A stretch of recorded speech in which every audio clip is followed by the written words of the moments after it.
ខានមកកន្លែងប្រាំងតែដីម្ដាយខ្ញុំយូរហើយបាទថ្ងៃនេះក៏បានមកប្រមូលសម្រាមប្រមូលអីដកដើមឈើអីដើម្បីកុំឲ្យមានដើមឈើចាក់ចូលទៅដល់គាត់បាទហើយថ្ងៃនេះដែរខ្ញុំបាទជាដំបូងខ្ញុំបាទសូមលើកយើងឡើង10សូមចូលរួមនៃទឹកដល់វិរៈទឹកក្នុងតបជាយើងបានដាក់ឡើងពាក់ជីវិតសម្រាប់ប្រទេសជាតិ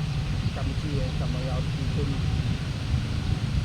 ទទួលបាននៅសុខសន្តិភាពនិងសុវត្ថិភាពហើយក៏សូមចូលរួមលើទឹកពួកគ្រួសារសពរបស់ក្នុងតបកម្ពុជាផងដែរបាទខ្ញុំវីដេអូនេះខ្ញុំធ្លាប់និយាយម្ដងហើយសូមផ្ដាំទៅអ្នកដែលជាពាក់លុយខ្ញុំទាំងប្រុសទាំងស្រីណែតែដឹងណាខ្ញុំក៏ធ្លាប់ជាពាក់លុយគេដែរគេផ្ដល់ឱកាសខ្ញុំបានជាពាក់លុយគេទាំងដែលខ្ញុំគ្មានក្រដាសស្នាមជាមួយគេទៅសេគ្មានផ្ដិតមេដៃគ្មានទៅសេជាលេខអក្សរប៉ុន្តែខ្ញុំព្យាយាមតាមរកម្ចាស់បំណុលសងគេហើយក៏នៅតែសូមអរគុណដែរចំពោះម្ចាស់បំណុលដែលដល់កិត្តិយសខ្ញុំក្នុងការឲ្យខ្ញុំបានជាពាក់ហើយខ្ញុំក៏មិនឲ្យម្ចាស់បំណុលទាំងអស់គ្នាហ្នឹងគាត់ខកបំណុលខ្ញុំព្យាយាមតាមសងរហូតដល់អស់ប៉ុន្តែមិត្តភ័ក្តិខ្ញុំមួយចំនួនដែលរាប់អានគ្នាមិនថាប្រុសមិនថាស្រីណែឯងដឹងហើយថាណែឯងពាក់លុយខ្ញុំបានជាកម្លាំងញើសឈាមខ្ញុំឲ្យលុយទៅណែឯងខ្ចីទាំងដែលគ្មានក្រដាសស្នាមសំបីតែមួយសន្លឹកគឺខ្ញុំជាម្ចាស់លុយខ្ញុំទុកចិត្តណែឯងហើយផ្ដល់ទាំងទំនុកចិត្តផ្ដល់ទាំងលុយចាក់ឲ្យណែឯងទោះបីណែឯងផ្លាស់ប្ដូរទីលំនៅណាមិនថាណែឯងនៅក្នុងប្រទេសកម្ពុជាមួយណែឯងនៅក្រៅប្រទេសទេតែប៉ុន្តែណែឯងដឹងខ្លួនថាណែឯងកំពុងតែជាពាក់លុយខ្ញុំអត់ទាន់នឹងគិតការប្រាក់ផងណែឯងតែចាំណែឯងមិនសងខ្ញុំជាតិនេះជាតិក្រោយណែឯងនឹងតាមសងខ្ញុំគ្រប់ជាតិខ្ញុំសូមផ្ដាំទៅមិត្តភ័ក្តិខ្ញុំទាំងឡាយនិងអ្នកដែលខ្ចីលុយខ្ញុំ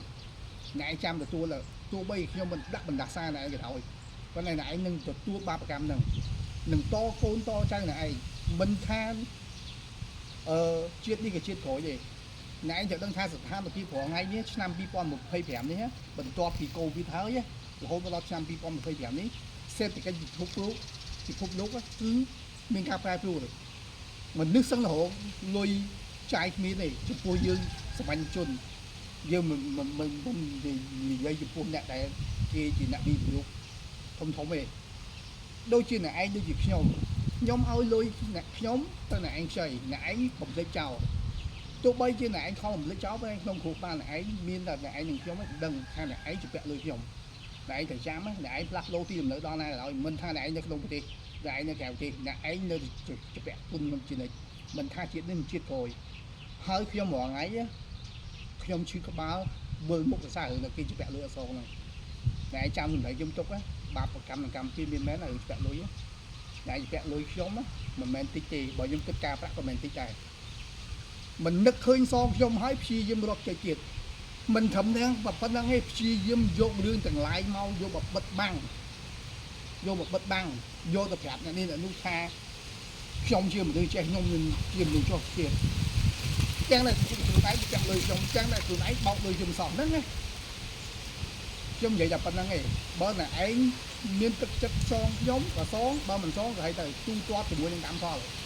ច្បាប់ប្រទេសណាមិនអាចធ្វើញ៉ៃបានមែនខ្ញុំប្តឹងណែឯងរត់តិចរហូតណាណែរត់តិចពីខេត្តមួយទៅខេត្តមួយណែឯងមិនចូលឆ្លើយបង្លឺលើតាមសមត្ថកិច្ចក៏ហៅទេប៉ុន្តែច្បាប់កម្មផលណែទៅចាំច្បាប់កម្មផលទោះបីជាណែឯងព្យាយាមកិច្ចក៏កិច្ចមិនបានដែរណែឯងនឹងទទួលច្បាប់កម្មផលហើយបាទសូមអរគុណខ្ញុំសូមផ្ដាំទៅអ្នកចាក់លុយខ្ញុំតែប៉ុណ្្នឹងឯងបាទសូមអរគុណ